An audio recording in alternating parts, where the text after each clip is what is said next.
ನಮಸ್ಕಾರ ಸ್ನೇಹಿತರೆ, market mind ಚಾನೆಲ್ಗೆ ಸ್ವಾಗತ ಸುಸ್ವಾಗತ. ಮೊದಲಿಗೆ ನಾನು ಡಿಸ್ಕ್ಲೇಮರ್ ಕೊಡೋದಕ್ಕೆ ಇಷ್ಟಪಡ್ತೀನಿ. ಇಲ್ಲಿ ಚರ್ಚಿಸಲಾಗುವ ಯಾವುದೇ ರೀತಿಯ ಸ್ಟಾಕ್ಸ್ಗಳು ಬೈ ಸೆಲ್ ಹೋಲ್ಡ್ ರೆಕಮೆಂಡೇಶನ್ ಆಗಿರುವುದಿಲ್ಲ. ನೀವು ಫರ್ದರ್ ಸ್ಟಡಿ ಮಾಡಿ ಇನ್ವೆಸ್ಟ್ಮೆಂಟ್ ಮಾಡಬಹುದಾಗಿದೆ. ಜಸ್ಟ್ ಎಜುಕೇಷನಲ್ ಪರ್ಪಸ್ಗೋಸ್ಕರ ನಾನು ಈ ವಿಡಿಯೋನ ನಿಮ್ಮ ಮುಂದೆ ತರ್ತಾ ಇದ್ದೀನಿ. ಮೊದಲಿಗೆ ಅಮೆರಿಕದ ಡೌ ಜೋನ್ಸ್ನ ಪರ್ಫಾರ್ಮೆನ್ಸ್ ನೋಡೋಣ. ಸೊ ಮಾರ್ನಿಂಗ್ ಅಲ್ಲಿ ತುಂಬ ಚೆನ್ನಾಗಿ ಗ್ಯಾಪ್ ಅಪ್ ಓಪನ್ ಆಯಿತು, ಆದರೆ ಸಸ್ಟೈನ್ ಮಾಡೋಕ್ಕಾಗಲಿಲ್ಲ.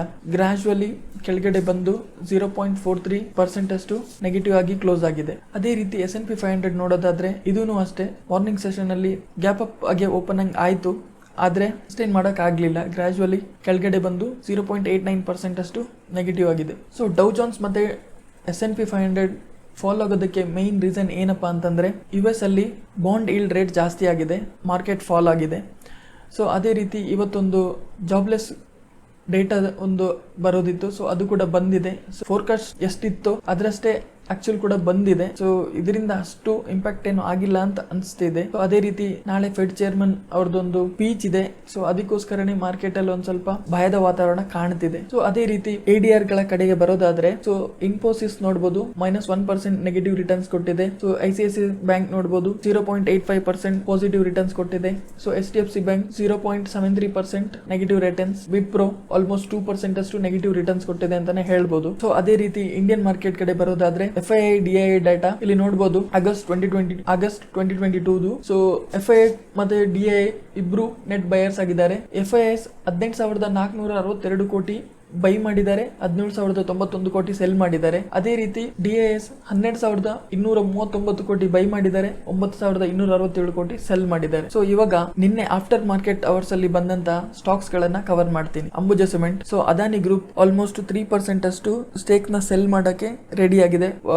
Around 4,200 crores via block deal ಅಲ್ಲಿ ಸೆಲ್ ಮಾಡುವ ಇವತ್ತು ಸೆಲ್ ಮಾಡಬಹುದು. ಸೊ ಒನ್ ಡೇ ರಿಟರ್ನ್ಸ್ ನೋಡೋದಾದ್ರೆ 1.63% ಪಾಸಿಟಿವ್ ರಿಟರ್ನ್ಸ್ ಅನ್ನೇ ಕೊಟ್ಟಿದೆ. ಸೊ 5 ಡೇಸ್ ಅಲ್ಲಿ 2.16% ಪಾಸಿಟಿವ್ ಇದೆ. ಸೊ ಅದೇ ರೀತಿ 1 ಮಂತ್ ಅಲ್ಲಿ ನೋಡಿದ್ರೆ 7.5% ನೆಗೆಟಿವ್ ರಿಟರ್ನ್ಸ್ ಕೊಟ್ಟಿದೆ. ಸೊ 6 ಮಂತ್ಸ್ ಅಲ್ಲಿ 6% ಅಷ್ಟೇ ರಿಟರ್ನ್ಸ್ ಕೊಟ್ಟಿರೋದು. 1 ಇಯರ್ ಅಲ್ಲಿ ನೋಡಿದ್ರೆ 41% ಅಷ್ಟು ಪಾಸಿಟಿವ್ ರಿಟರ್ನ್ಸ್ ಕೊಟ್ಟಿದೆ. ಭಾರತ್ ಎಲೆಕ್ಟ್ರಾನಿಕ್ಸ್ ಗೆ 695 ಕೋಟಿ ವರ್ತಿರೋ ಒಂದು ಪ್ರಾಜೆಕ್ಟ್ ಸಿಕ್ಕಿದೆ ಫಾರ್ ಕಂಬೋಟ್ ಮ್ಯಾನೇಜ್ಮೆಂಟ್ ಸಿಸ್ಟಮ್. ಸೊ ಈ ಆರ್ಡರ್ ಇಂದ ಭಾರತ್ ಎಲೆಕ್ಟ್ರಾನಿಕ್ಸ್ ಈ ಫೈನಾನ್ಷಿಯಲ್ ಇಯರ್ ಅಲ್ಲಿ 5,920 ಕೋಟಿ ಆರ್ಡರ್ ಬುಕ್ ಅನ್ನ ಕಂಪ್ಲೀಟ್ ಮಾಡಿದೆ. ಭಾರತ್ ಫಾರ್ಜ್ ತನ್ನದೇ ಸಬ್ಸಿಡರಿ ಕಂಪನಿ ಮೇಲೆ 105 ಕೋಟಿ ಇನ್ವೆಸ್ಟ್ ಮಾಡಕ್ಕೆ ರೆಡಿ ಆಗಿದೆ. ಸೊ ಯಾವ್ದಪ್ಪ ಅಂತಂದ್ರೆ ಕಲ್ಯಾಣಿ ಪವರ್ ಟ್ರೈನ್. ಸೊ ತನ್ನದೇ ಆರ್ಮ್ಸ್ ಕಲ್ಯಾಣಿ ಪವರ್ ಟ್ರೈನ್ ಅಲ್ಲಿ. ಸೊ ಇದು ಮೈನ್ಲಿ ಫೋಕಸ್ EV ಸೆಗ್ಮೆಂಟ್ಗೆ ಮೈನ್ಲಿ ಫೋಕಸ್ ಮಾಡಿದೆ. ಝೆನ್ ಟೆಕ್ನಾಲಜೀಸ್ ಇದಕ್ಕೊಂದು ಗುಡ್ ನ್ಯೂಸ್ ಅಂತಾನೆ ಹೇಳ್ಬೋದು,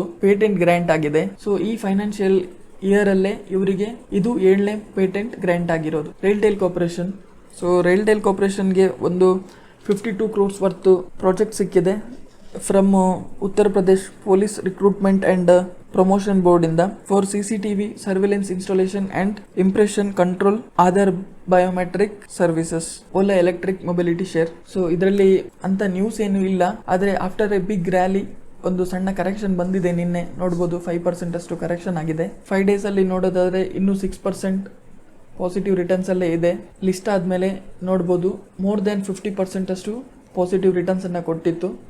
ಸೊ ಇದೊಂದು 5% ಕರೆಕ್ಷನ್ ಬಂದು 44% ರಿಟರ್ನ್ಸ್ ಅಷ್ಟೇ ಕಾಣ್ತಾ ಇದೆ. ಸರ್ವೋಟೆಕ್ ಪವರ್ ಸಿಸ್ಟಮ್ಸ್ಗೆ ಕೇರಳ ಗವರ್ಮೆಂಟ್ ಇಂದ EV ಚಾರ್ಜಿಂಗ್ ಸ್ಟೇಷನ್ ಇನ್ಫ್ರಾಸ್ಟ್ರಕ್ಚರ್ನ ಬಿಲ್ಡ್ ಮಾಡುವಂತ ಒಂದು ಪ್ರಾಜೆಕ್ಟ್ ಸಿಕ್ಕಿದೆ. 1 ಡೇ ರಿಟರ್ನ್ಸ್ ನೋಡಬಹುದು ಆಲ್ಮೋಸ್ಟ್ 1% ಡೌನ್ ಇದೆ. ಸೊ ಅದೇ ತರ 5 ಡೇಸ್ ರಿಟರ್ನ್ಸ್ ನೋಡೋದಾದ್ರೆ 5% ಅಪ್ ಇದೆ. 1 ಮಂತ್ ರಿಟರ್ನ್ಸ್ ನೋಡೋದಾದ್ರೆ 14% ಅಷ್ಟು ಸ್ಟಾಕ್ ರಿಟರ್ನ್ಸ್ ಕೊಟ್ಟಿದೆ. ಅದೇ ರೀತಿ 6 ಮಂತ್ಸ್ ರಿಟರ್ನ್ ನೋಡೋದಾದ್ರೆ 37% ರಿಟರ್ನ್ಸ್ ಕೊಟ್ಟಿದೆ.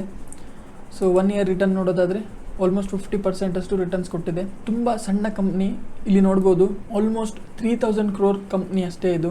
ಇನ್ವೆಸ್ಟ್ ಮಾಡೋಕ್ಕಿಂತ ಮುಂಚೆ ಎಲ್ಲಾನು ತುಂಬಾ ಚೆನ್ನಾಗಿ ತಿಳ್ಕೊಳ್ಳಿ, ಅದ್ರ ಬಿಸ್ನೆಸ್ ಎಲ್ಲ ಫಂಡಮೆಂಟಲ್ಸ್ ಎಲ್ಲಾನು ಚೆನ್ನಾಗಿ ತಿಳ್ಕೊಳ್ಳಿ. INOX green energy renewable energy sector ಅಲ್ಲಿ ಕೆಲಸ ಮಾಡುತ್ತೆ. ಸೊ ನೋಡ್ಬೋದು, ಸೊ ಒಂದೇ ದಿನದಲ್ಲಿ ಆಲ್ಮೋಸ್ಟ್ 8% ಅಷ್ಟು ಪಾಸಿಟಿವ್ ರಿಟರ್ನ್ಸ್ ಕೊಟ್ಟಿದೆ. ಸೊ ಅದೇ ರೀತಿ 5 ಡೇಸ್ ಅಲ್ಲಿ ನೋಡೋದಾದ್ರೆ 14% ರಿಟರ್ನ್ಸ್ ಕೊಟ್ಟಿದೆ. 1 ಮಂತ್ ರಿಟರ್ನ್ಸ್ ನೋಡೋದಾದ್ರೆ 28.33% ಅಷ್ಟು ರಿಟರ್ನ್ಸ್ ಕೊಟ್ಟಿದೆ. ಸೊ 6 ಮಂತ್ಸ್ ರಿಟರ್ನ್ಸ್ ನೋಡೋದಾದ್ರೆ 65% ಮತ್ತೆ 1 ಇಯರ್ ರಿಟರ್ನ್ಸ್ ನೋಡೋದಾದ್ರೆ 190% ಅಷ್ಟು ರಿಟರ್ನ್ಸ್ ಕೊಟ್ಟಿದೆ.